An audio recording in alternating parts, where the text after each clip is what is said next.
Praise the Lord.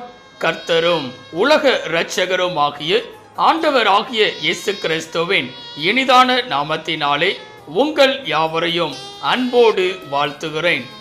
ஒரு புதிய நாளை தேவன் நம்முடைய வாழ்க்கையிலே கிருபையாய் கொடுத்திருக்கிறார். ஒவ்வொரு நாட்களையும் அவர் நமக்கு ஆசீர்வாதமாக கொடுத்து அவருடைய கிருபையினாலே நம்மை தாங்குகிற தேவனாகவும் நடத்துகிற தேவனாகவும் காணப்படுகிறார். நிச்சயமாய் இந்த நாளையும் அவர் நமக்கு ஆசீர்வாதமாய் மாற்றி கொடுப்பார். இந்த நாளுக்குரிய தேவனுடைய வார்த்தையை உங்களுக்காய் நான் வாசிக்கிறேன். நீதிமொழிகள் 8ஆம் அதிகாரம் 30ஆம் வசனம். நீதிமொழிகள் 8ஆம் அதிகாரம் 30ஆம் வசனம். நான் அவர் அருகே செல்ல பிள்ளையாய் இருந்தேன், நித்தம் அவருடைய மனமகிழ்ச்சியாய் இருந்து எப்பொழுதும் அவர் சமூகத்தில் களி கூர்ந்தேன். எனக்கன்பான தேவ பிள்ளைகளே, இங்கே அருமையான ஒரு வார்த்தையை நாம் பார்க்கிறோம். எப்பொழுதும் என்பதாக. இந்த உலகத்தில் வாழ்கிற ஒவ்வொரு மனிதர்களும் எப்பொழுதும் ஏதோ ஒரு காரியத்தை செய்பவர்களாகவே காணப்படுவார்கள். பல நேரங்களிலே வழக்கமாக எப்பொழுதும் ஒரு காரியத்தை செய்து கொண்டே இருப்பார்கள். அது நிமித்தமாய் பலனை அடைந்து கொள்வார்கள். ஒரு சில நேரங்களிலே எப்பொழுதும் செய்ய வேண்டிய காரியத்தை மறந்தவர்களாகவும் நாம் காணப்படுவோம். ஆனால் இந்த நாளிலே வேதத்தின் அடிப்படையிலே எப்பொழுதும் நாம் செய்ய வேண்டிய காரியங்களை குறித்து சிந்திக்க போகிறோம். முதலாவதாக வேதம் சொல்லுகிறது, பிலிப்பியர் 4ஆம் அதிகாரம் 4ஆம் வசனத்திலே கர்த்தருக்குள் எப்பொழுதும் சந்தோஷமாயிருங்கள் என்பதாக. இந்த நாளிலே எப்பொழுதும் கர்த்தருக்குள் சந்தோஷம் உள்ளவர்களாய் காணப்பட வேண்டும். ஆம் பிரியமானவர்களே, ஒவ்வொரு நாளும் பல நேரங்களிலே துக்கத்தோடு நாம் காணப்படுகிறோம், துயரத்தோடு காணப்படுகிறோம், கவலையோடு கண்ணீரோடு நாம் காணப்படுகிறோம். ஆனால் வேதம் சொல்லுகிறது, கர்த்தருக்குள் எப்பொழுதும் சந்தோஷமாயிருங்கள் என்பதாக. இந்த நாளிலே எப்பொழுதும் நாம் சந்தோஷமாய் இருக்கும் போது கர்த்தர் நம்முடைய வாழ்க்கையிலே அற்புதங்களை செய்கிறவராக காணப்படுவார். இந்த உலக வாழ்க்கையானது கவலையை கொண்டு வருகிறதாய் காணப்படும், துக்கங்களை கொண்டு வருகிறதாய் காணப்படும். ஆனால் நாமோ கர்த்தருடைய பிள்ளைகளாய் இருந்து அவருக்குள் சந்தோஷம் உள்ளவர்களாய் இருக்க வேண்டும். அப்பொழுதுதான் தேவன் நம்மோடு கூட இருக்கிறவராக காணப்படுவார். இரண்டாவதாக, எப்பொழுதும் நாம் செய்ய வேண்டிய காரியத்தை குறித்து பார்க்கும் போது வேதம் சொல்லுகிறது, லூக்கா எழுதின சுவிசேஷம் 21ஆம் அதிகாரம் 36ஆம் வசனத்தை வாசிக்கும் போது, லூக்கா 21ஆம் அதிகாரம் 36ஆம் வசனத்திலே எப்பொழுதும் ஜெபம் பண்ணி விழித்திருங்கள். இங்கே பார்க்கும் போது இரண்டாவதாக எப்பொழுதும் நாம் என்ன செய்ய வேண்டும் என்றால் ஜெபிப்பவர்களாய் இருக்க வேண்டும். பல நேரங்களிலே தேவை என்ற காரியம் வரும்போது மாத்திரம் ஜெபிப்பவர்களாய் காணப்படுவோம். நம்முடைய வாழ்க்கையிலே பலவீனங்கள் ஏற்பட்ட போது தேவனுடைய சமூகத்தில் ஜெபிப்பவர்களாய் காணப்படுவோம். ஆனால் இங்கே வேதவசனம் சொல்லுகிறது, எப்பொழுதும் ஜெபம் பண்ணி விழித்திருக்க வேண்டும். இந்த காலவெளியிலே ஜெபிப்பவர்களாய் நாம் காணப்படுகிறோமா? பல நேரங்களிலே ஜெபிப்பதையே நாம் மறந்து விடுகிறோம். அப்படிப்பட்டவர்களாய் இராதபடிக்கு எப்பொழுதும் தேவனோடு பேசுபவர்களாக ஜெபிப்பவர்களாய் நாம் இருக்க வேண்டும். மூன்றாவதாக, எப்பொழுதும் நாம் செய்ய வேண்டிய காரியத்தை குறித்து பார்க்கும் போது வேதம் சொல்லுகிறது, சங்கீதம் 34ஆம் அதிகாரம் 1ஆம் வசனத்தை வாசிக்கும் போது, சங்கீதம் 34ஆம் அதிகாரம் 1ஆம் வசனத்திலே, கர்த்தரை நான் எக்காலத்திலும் ஸ்தோத்தரிப்பேன், அவர் துதி எப்போதும் என் வாயில் இருக்கும். இங்கே பார்க்கும் போது மூன்றாவதாக வேதம் சொல்லுகிறது, சங்கீதக்காரனாகிய தாவீது தன்னுடைய வாழ்க்கையிலே எப்பொழுதும் கர்த்தரை துதிப்பவராய் காணப்படுகிறார் என்பதாக. இந்த நாளிலே நாமும் கூட எப்பொழுதும் கர்த்தரை துதிப்பவர்களாய் இருக்க வேண்டும். இங்கே வேதம் அழகாய் சொல்லுகிறது, அவர் துதி எப்போதும் என் வாயில் இருக்கும் என்பதாக.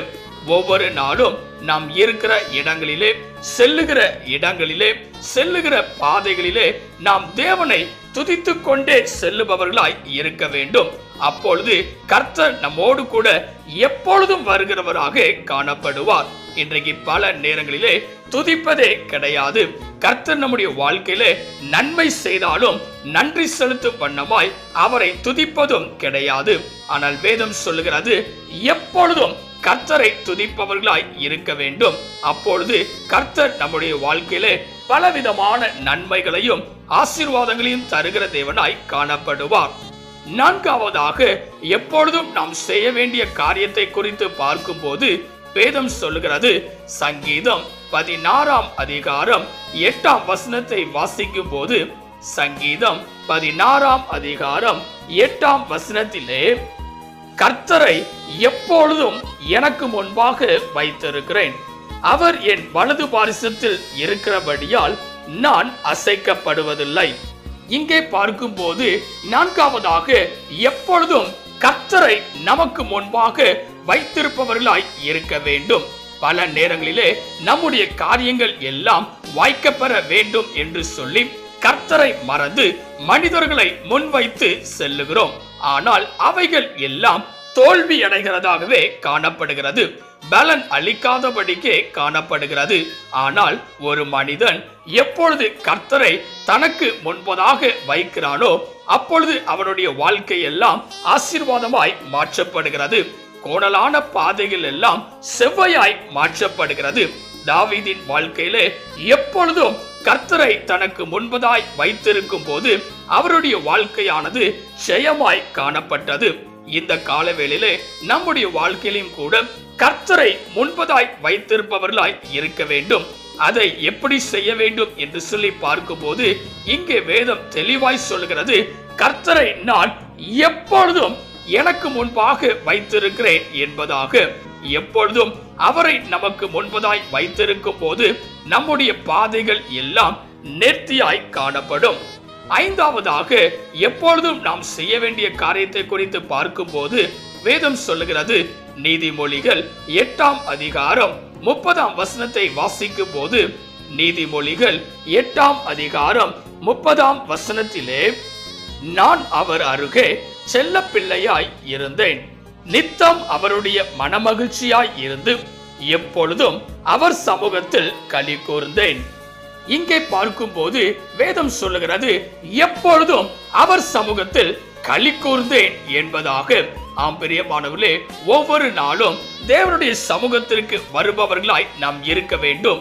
அவருடைய சமூகத்திலே களி கூறுகிறவர்களாய் இருக்க வேண்டும். சந்தோஷம் ஏற்படுகிற நேரத்தில் மாத்திரமல்ல, எல்லா விதமான சூழ்நிலைகளிலும் அவரை மறந்துவிடாதபடிக்கு அவருடைய சமூகத்திற்கு நேராய் வந்து களி கூறுகிறவர்களாய் இருக்க வேண்டும். இன்றைக்கு பல நேரங்களிலே நெருக்கங்கள் நம்மை சூழ்ந்து கொள்ளும் போது, துக்கங்களும் துயரங்களும் நம்மை சூழ்ந்து கொள்ளும் போது, சூழ்நிலைகள் வாய்க்கப்பெறாதபடி இருக்கும் போது, சூழ்நிலைகள் நமக்கு விரோதமாய் இருக்கும் போது கர்த்தருடைய சமூகத்திற்கு நேராய் வருவதில்லை. ஆனால் இங்கே வேதவசனம் சொல்லுகிறது, எப்பொழுதும் அவருடைய சமூகத்திற்கு வந்து களி கூறுகிறவர்களாய் இருக்க வேண்டும்.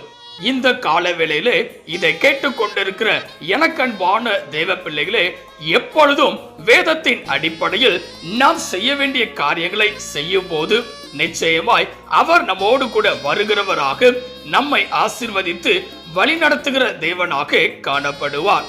முதலாவதாக, எப்பொழுதும் சந்தோஷமாய் இருக்க வேண்டும். இரண்டாவதாக, எப்பொழுதும் ஜெபம் பண்ணி விழித்திருப்பவர்களாய் இருக்க வேண்டும். மூன்றாவதாக, எப்பொழுதும் கர்த்தரை துதிப்பவர்களாய் இருக்க வேண்டும். நான்காவதாக, எப்பொழுதும் அவரை நமக்கு முன்பதாக வைத்திருப்பவர்களாய் இருக்க வேண்டும். ஐந்தாவதாக, எப்பொழுதும் அவருடைய சமூகத்தில் களி கூறுகிறவர்களாய் இருக்க வேண்டும். இவைகளை செய்து இந்த நாளுக்குரிய ஆசீர்வாதத்தை நாமும் பெற்றுக்கொள்ள முடியும். கர்த்தருடைய கரத்திலே உங்களை அர்ப்பணிப்பீர்களா? ஜெபிக்கலாம். கிருபையும் இரக்கமும் நிறைந்த எங்கள் அன்பின் பிதாவே, இந்த ஆசீர்வதிக்கப்பட்டதான நல்ல காலை வேளைக்காய் நன்றியோடு உம்மை துதிக்கிறோம், உம்மை ஸ்தோத்தரிக்கிறோம். நீர் கொடுத்த அற்புதமான உம்முடைய வார்த்தைக்காய் நன்றி செலுத்துகிறோம். எப்பொழுதும் நாங்கள் எதை செய்ய வேண்டும் என்பதை குறித்து இந்த நாளிலே நீர் எங்களுக்கு கற்றுக் கொடுத்திருக்கிறீர். இந்த கால வேளையில இதை கேட்டுக்கொண்டிருக்கிற, இதை பார்த்து கொண்டிருக்கிற ஒவ்வொரு பிள்ளைகளும் தங்களுடைய வாழ்க்கையில எப்பொழுதும் இவ்விதமான 5 காரியங்களை செய்யும் போது கர்த்தர் அவர்களோடு கூட இருந்து அவர்களை ஆசீர்வதிக்கும்படியாய் நாங்கள் ஜெபிக்கிறோம். நீரே பெரிய காரியங்களை செய்வீராக, நீர் மாத்திரம் மகிமைப்படுவீராக. இயேசுவின் நாமத்தில் ஜெபிக்கிறோம் எங்கள் ஜீவனுள்ள நல்ல பிதாவே, ஆமென். கர்த்தர் தாமே இந்த வார்த்தையின் மூலமாய் உங்களை ஆசீர்வதித்து எப்பொழுதும் அவருக்குள்ளாய் நீங்கள் இருக்கும்போது நிறைவான பலனை தருகிற தேவனாய் அவர் காணப்படுவாராக. ஆமென். God bless you.